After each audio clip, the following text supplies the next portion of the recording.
What is up guys, brand new video here. Today's topic is going to be the best workout advice that I can give to you, especially if you're a beginner. Now the reason I made this video is because when I started training, up to about a year since I started training, I had no clue what I was doing. In fact, I was following all this random advice that I found on the internet that had no scientific research backed up to it, just people stating their opinion, and I followed that, but the thing was, I never got great results. Now, before I start the video, I want to say a big thank you to everyone who supported me on my last YouTube video. Honestly, the feedback and support was amazing. I can't thank you guys more. It really motivates me to keep pushing out content, quality content that is, and to just keep doing this. So thank you all so much. Now without further ado guys, let's get into the video. Point number 1, the wrong split. Now, what a lot of people tend to do, and in fact still do, is when they start off training, they opt for the so-called body part split. Now, this is a very famous split that a lot of bodybuilders and professional trainers do, but the problem with this split is that it's very inefficient.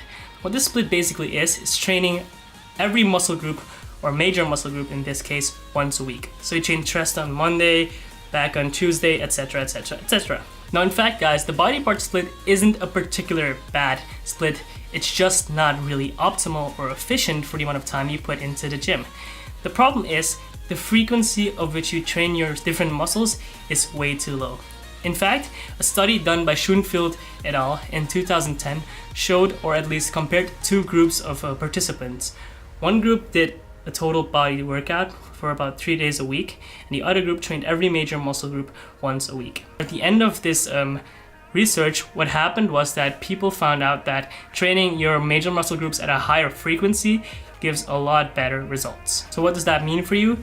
Try to find a workout split that is a bit higher frequency that works for you. Now the second point, compound exercises over isolations.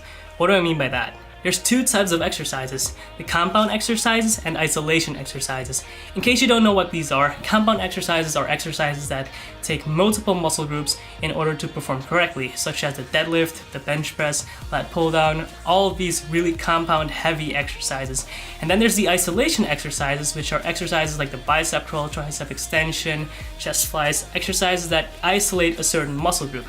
Now the problem isn't that these exercises are bad, it's that people focus too much on isolation exercises, and this gets them to get minimal results. In fact, a research study done in 2017 by Paoli A. et al.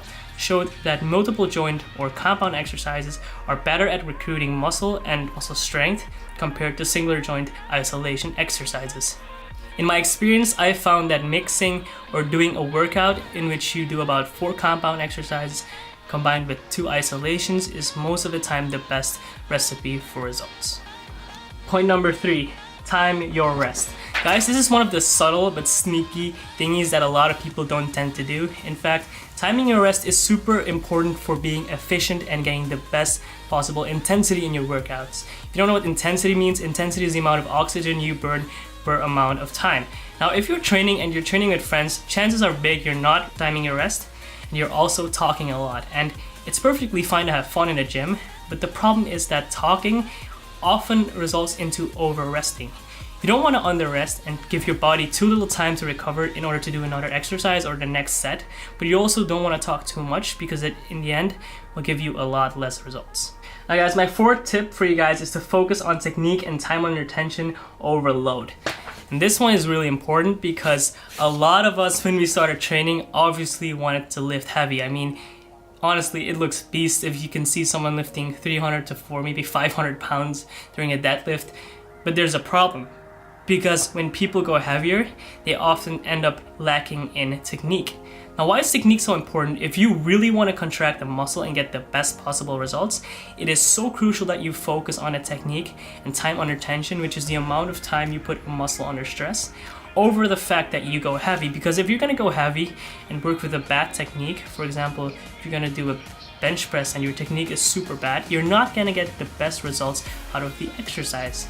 The final piece of advice that I have for you is to log your nutrition.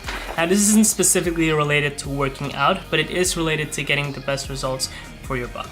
Now a lot of people don't log their nutrition because it is a lot of work, and I can agree with that. It does take some time and energy, definitely dedication to constantly log everything you eat. But guys, it's super important to actually log your nutrition. Why? Because a lot of people think they eat a lot less or a lot more than they actually do. And what happens is when you're trying to gain muscle, for example, or gain weight, you're supposed to be eating at a caloric surplus. That means you're supposed to be eating more than your body is burning. But if you're actually not eating as much, you're not gonna grow. And although you may be training, it won't matter because you're not gonna be gaining any weight.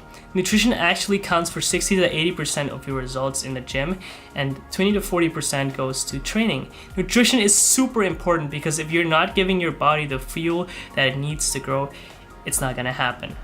Now guys, and that wraps up the video. I hope you enjoyed it. These are pretty much the best tips that kind of helped me during my training. I've been training for about 2.5 to 3 years. Started off at 50 kilograms, about 110 pounds, moved up all the way to like almost 69, 70 kgs, which is about 155, I think. So these things really helped me, and I hope you guys enjoyed this video, and I'll see you guys in the next one.